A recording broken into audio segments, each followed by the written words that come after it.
Simon dit à Marie, sa mère, voici que cet enfant sera un signe de contradiction. Et toi, ton âme sera traversée d'un glaive. Luc 2, 34-35. Que se passe-t-il entre l'enfant et sa mère? L'échange d'un regard si profond qu'il est enveloppé de silence.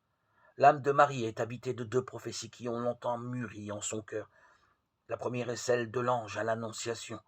Voici que tu vas concevoir et enfanter un fils. Il régnera pour toujours sur la maison de Jacob, et son règne n'aura pas de fin. Luc 1, 31-33. L'autre est celle de Simon au temple.